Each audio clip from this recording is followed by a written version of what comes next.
Сәлем достар, істеп отырған кәсібіңізді заңдастырып, декретке 1,5 миллионға дейін шығуға болады. Істеп отырған кәсібіңізге БЖТ төлеуге немесе ИП ашуға болады. Сізге қайсысы тиімді және де ыңғайлы болады десеңіз, осы видеоны соңына дейін көріңіз және де тіркеліп, лайк басуды ұмытпаңыздар. Ал кеттік. Егер сіздің істеп отырған кәсібіңіз болса, бірақ сіздің арнайы жұмысыңыз болса да, сіз ИП ашып немесе БЖТ төлеп, яғни ЕСП төлеп, сіз екі жерден декретке шыға аласыз. Ол деген сөз 3 миллионға дейін дорадовой алуға болады деген сөз. Мысал келтірсек, сіз мұғалім болып жұмыс жасайсыз, және де үйде отырып торт пісіресіз, немесе тігін тігесіз, немесе киім сондай интернет арқылы сатасыз.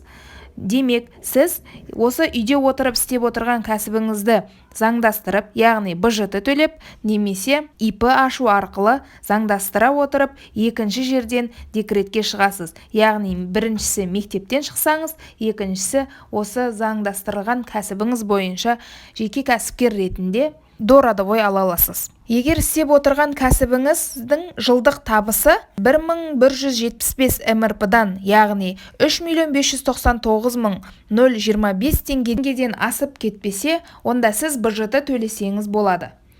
Яғни, БЖТ мөлшері 1 МРП, қала үшін, ауыл үшін жарты МРП. Яғни, 1 МРП-ның бағасы 2022 жыл үшін 3063 теңге болса, ал ауыл үшін жарты МРП 1531 теңгені құрайды. Бірақ есте сақтаңыз, апрель-май айларында МРП бағасы 3180 теңгеге көтерілуі мүмкін. БЖТ төлесеңіз отчет тапсырмайсыз. БЖТ арқылы 226.800 теңге ала аласыз. Яғни 12 ай бойы құйып отырсаңыз, осындай бағада аласыз. Сәйкесінше сіз құйған айыңызға қарай, яғни 6 ай құйсаңыз, осы ақшаның жартысын аласыз.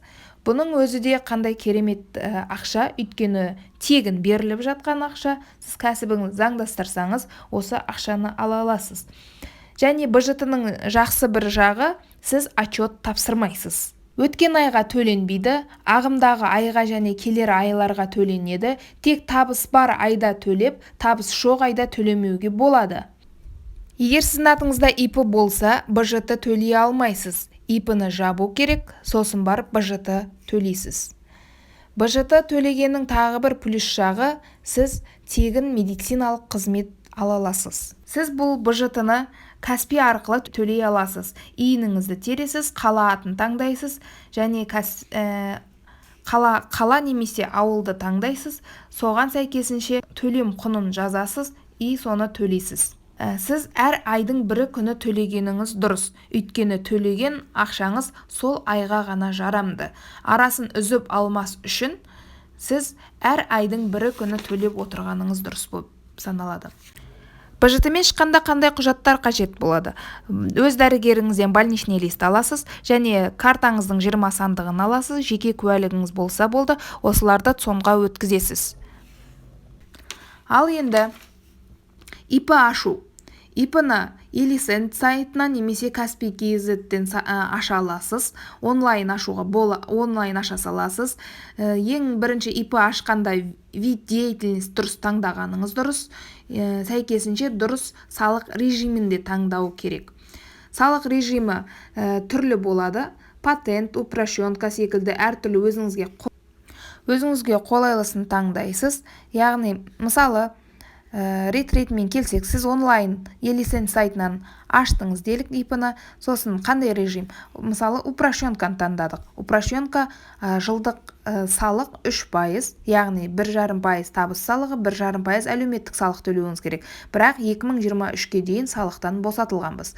Одан кейін, енді сіздің төлейтініңіз ай сайын осы ИП-ны ашқаннан кейін кәсібіңізге байланысты ай сайын тапқан табысыңызға сәйкес пенсионка төлейсіз, және социальное отчисление, медстрахование төлейсіз. Осы үшеуін төлеп отырсаңыз жеткілікті. Және упрощенка мысалы режимін таңдаған болсаңыз, әр жарты жылда бір рет отчет тапсырасыз. 910 формасындағы салық есебін тапсырасыз. Яғни февраль айында яғни февраль айында тапсырсаңыз және 6 айдан кейін тағы да бір рет тапсырасыз екінші жарты жылдық үшін. Сонымен болды. Осы екі отчетты тапсырасыз. Сіз отчетты уақытылы тапсырып, ай сайынғы салығын дұрыс тапсырып отырсаңыз, онда декретке оңай шыға аласыз. ИП-ның плюс жақтары: сіз максимальный дородовой 1,5 миллионға дейін аласыз, жұмысшы жалдай аласыз, және де жылдық табысыңыз 73, әр жарты жылдық табысыңыз 73 миллион теңгеден асып кетпесе болды. Яғни упрощенкамен бұл. Ал жұмысшы саны 30-дан аспау керек осы упрощенка режимі бойынша. Осы режимдермен салық түрлерін бүкілін дұрыс түсініп алсаңыз, сізге декретке шығу өте оңай болады. Ал декретке отказ келген жағдайда қателіктерді дұрыстап, отчеттарыңызды қайта дұрыстап, қайта тапсыруыңызға болады. Жүктілігіңізге 30 апта болған кезде құжаттарды онлайн түрде декретке тапсыруға болады. Ал достар, соңына дейін көргендеріңізге рахмет. Маған тіркеліп лайк басуды ұмытпаңыздар. Сау болыңыздар.